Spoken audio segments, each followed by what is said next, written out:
नमस्कार प्रिय दर्शकों, हाजिर हूँ। दर्शकों, अक्सर हम लोग अपनी कुंडली में जब कोई ग्रह खराब देखते हैं, कोई ग्रह पीड़ित हो, तो उसके कौन-कौन से उपाय करने चाहिए? उपाय तो बहुत सरल-सरल होते भी हैं, किंतु अधिकतर लोगों को नहीं पता। दर्शकों, आज से हम एक श्रृंखला प्रारंभ करेंगे सूर्य से लेकर केतु पर्यंत समस्त नवग्रहों को छोटे-छोटे उपाय करके अपने रोज की दिनचर्या में शामिल करके उन नवग्रहों को ठीक कर सकते हैं। आज बात करेंगे सूर्य के विषय में, कल बात करेंगे चंद्रमा के विषय में। तो दर्शकों, आइए प्रारंभ करें। दर्शकों, सूर्य को बलि करने के लिए सबसे पहले आप देखिए कि सूर्य के आपकी कुंडली में पीड़ित हैं। सूर्य यदि आपकी कुंडली में नीच राशि में बैठे हों, शत्रु राशि में बैठे हों, अंश बल से कमजोर हों, सूर्य जो है कुंडली के चौथे भाव में बैठे हों, तब दिग्बल से रहित होते हैं, तब भी सूर्य कमजोर माने जाते हैं। सूर्य कुंडली के सप्तम भाव में बैठे हों, तो ऐसे सूर्य भी पीड़ित माने जाते हैं। सूर्य के ऊपर पापक ग्रहों की दृष्टि हो, तब भी सूर्य पीड़ित माने जाते हैं। सूर्य के साथ राहु ग्रह बैठा हो, तो यह जो है राहु द्वारा सूर्य को ग्रसित करके सूर्य ग्रहण योग बनाता है, तब भी सूर्य पीड़ित माने जाते हैं। ऐसी अवस्था में जातक को चाहिए कि वो सूर्य का उपाय करे। सूर्य का उपाय नहीं करता, तो ऐसे जातक को आप कह सकते हो कि उसके शरीर में कोई ना कोई विकृति, सूर्य से होने वाली जो बीमारियां होती है वो उत्पन्न होंगी। सूर्य से होने वाली बीमारियां जैसे ब्लड प्रेशर हो गया, सूर्य से होने वाली बीमारियों में आप कह सकते हो कि खुजली हो गया, जगह जगह लाल चकत्ते का होना, आत्मविश्वास में कमजोरी, बालों का अत्यधिक झड़ना, आंखों की दिक्कत, पेट में जो अमाशय इत्यादि है, फेफड़े हैं और किडनी इत्यादि है, उन सभी से दिक्कत सूर्य से होती है। तो सूर्य को मजबूत करने के लिए सबसे पहला आसान उपाय है कि सूर्य देव को जल दीजिए। प्रतिदिन स्नान करने के बाद एक लोटे में शुद्ध जल भरकर उसमें लाल फूल, लाल चंदन डालकर सूर्य देव का मंत्र ओम सं सूर्याय नमः सबसे सरल, अथवा एहि सूर्य सहस्रांशो तेजो राशि जगतपते अनुकंपय माम भक्त्याम गृहाण अर्घ्यम दिवाकर ओम सूर्याय नमः बोलते हुए आप सूर्य देव को जल दीजिए। इससे भी सूर्य प्रसन्न होंगे। इसी के साथ-साथ यदि आप चाहो तो लाल फूल का जो पेड़ इत्यादि होता है उसे भी लगा सकते हो। अपने घर पर लगा लीजिए, छत पर लगा लीजिए गमले में। लाल फूल के पेड़ों की सिंचाई कीजिए, इससे भी सूर्य प्रसन्न होंगे। लाल वस्त्रों का दान कीजिए। लाल रंग की जितनी भी चीज़ें होती हैं, उनका दान कीजिए, सूर्य प्रसन्न होंगे। कोई आपके यहाँ गरीब घर पे गरीब भिखारी इत्यादि कुछ माँगने आवे, तो उसको आप गेहूँ का दान दीजिए, तो सूर्य प्रसन्न होंगे।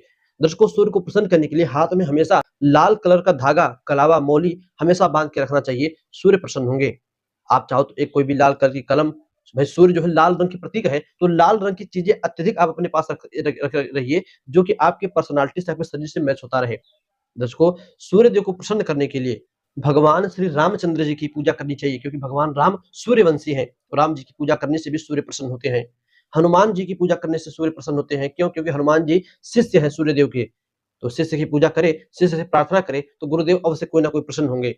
दर्शकों, इसी के साथ-साथ दाहिने हाथ में तांबे का कड़ा, पुरुष हो तो दाहिने हाथ में, स्त्रियाँ हो तो बाएँ हाथ में तांबे का कड़ा पहनिए, सूर्य प्रसन्न होंगे।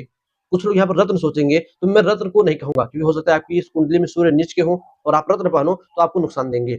तो रत्न को तो नहीं, किंतु हाँ, तांबे का कड़ा पहनेंगे तो उससे सूर्य भले ही नीच के हों, तब भी आपको जो है राहत ही देंगे। इसी के साथ-साथ दोपहर के समय, रविवार के दिन दोपहर के समय दोनों हाथों में गेहूँ लेकर लाल कलर की गाय को खिलाइए, इससे भी सूर्य प्रसन्न होंगे। तो सूर्य को प्रसन्न करने के लिए रात्रि के समय तांबे के बर्तन में लोटे में पानी भरकर अपने सिरहाने रखिए और प्रातः काल नींद खुलते ही सबसे पहले उस जल का पान कीजिए।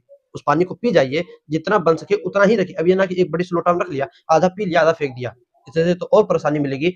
छोटा-सा ही लोटा रखिए, किंतु उतना ही जितना कि आप पानी पी सको। या आपके शरीर में होने वाली जितनी भी सुबह-सुबह बीमारियाँ रहती हैं, उनको भी दूर करेगा और सूर्य देव को भी प्रसन्न करेगा। रविवार के दिन नमक का त्याग कर दीजिए। इससे भी सूर्य की जो आपके अंदर कह सकते हैं कि शरीर में जो बैक्टीरिया, नकारात्मक ऊर्जा रहती है, वो निकल जाती है रविवार के दिन नमक त्यागने से। बहुत जगह देखिए, आप खुद देखिए, लोग रविवार के दिन नमक खाते ही नहीं है। इसका मतलब ये नहीं कि सूर्य सबकी कुंडली में खराब है। यह एक धर्मशास्त्र का भी निर्णय है कि रविवार के दिन नमक का त्याग कर देना चाहिए, नमक रहित भोजन करना चाहिए। दर्शकों, इसी के साथ-साथ गेहूँ, आप खासकर गेहूँ जो होता है, आप जब गाय को खिलाओ या किसी को दान में दो, तो आप देखो कि उस गेहूँ को गेहूँ जो है धरती पर ना गिर पाए, उसका अपमान ना हो। दर्शकों, इसी के साथ-साथ सूर्य देव को प्रसन्न करने के लिए जब भी आप घर से कोई महत्वपूर्ण काम के लिए निकलो, यदि आप छात्र हो तो अपने कॉलेज, स्कूल जाते समय, ऑफिस जाते समय, या आप कोई भी काम करते हो, वो काम के लिए जब घर से निकलो, तो कुछ ना कुछ थोड़ा-सा ही मीठा चीज़ खाकर, चाहे चॉकलेट हो गया, चाहे खीर हो गया, चाहे कोई मिठाई हो गई, कुछ भी थोड़ा-सा मीठा खाकर तब घर से निकलो।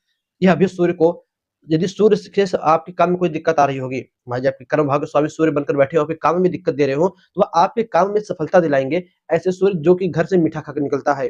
दर्शकों, इसी के साथ-साथ भगवान शिव के ऊपर, जी हाँ, शिव जी के ऊपर यदि आप गंगा जल में लाल चंदन मिलाकर भगवान शिव के ऊपर चढ़ाओ वह जल, उससे भी सूर्य प्रसन्न होते हैं।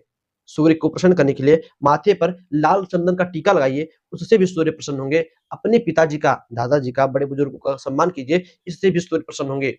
दर्शकों, उम्मीद करता हूँ यह सूर्य के जो कुछ उपाय थे, यदि देखिए एक चीज़ और, यदि इन दानों को, इन उपायों को आप सुबह के समय करो, सूर्य की होरा में, और सूर्य की होरा कब लगेगा? तो रविवार के दिन सूर्य की होरा सुबह सूर्योदय काल से 2 घंटा, डेढ़ घंटा तक रहता है। तो रविवार के दिन तो सुबह ही सुबह, बाकी एक चक्र आप चाहे तो गूगल से डाउनलोड कर लीजिए, या मुझे मिलेगा तो मैं यहीं वीडियोज़ पे लगा दूँगा, आप देख लीजिएगा। हर दिन के तरीके से अलग-अलग सूर्य की होरा आती है। तो जो दिन हो, पहले आप दिन देखिए आज कौन-सा दिन है, उस दिन के अनुसार सूर्य की होरा देख लीजिए। पुनः उसके बाद सूर्य की होरा में इन कामों को कीजिए, आपको सफलता अवश्य मिलेगी, आपके सूर्यदेव प्रसन्न होंगे। एक और आखिरी उपाय जाते-जाते बता दूँ, सूर्य को प्रसन्न करने का सबसे यह भी मजबूत उपाय है आदित्य हृदय स्तोत्र का पाठ। राम जी को अगस्त्य ऋषि ने सुनाया था। इस स्तोत्र का पाठ करने से भी सूर्य देव प्रसन्न होते हैं। दर्शकों, बस आज इतना ही। यदि आपकी कुंडली में सूर्य पीड़ित है, तो आप इनमें से कौन-सा उपाय करने वाले हो, कमेंट करके अवश्य बताइएगा। इजाज़त दीजिए, हमें पुनः से मुलाकात होगी कल चंद्रमा के उपायों के साथ। तब तक के लिए नमस्कार।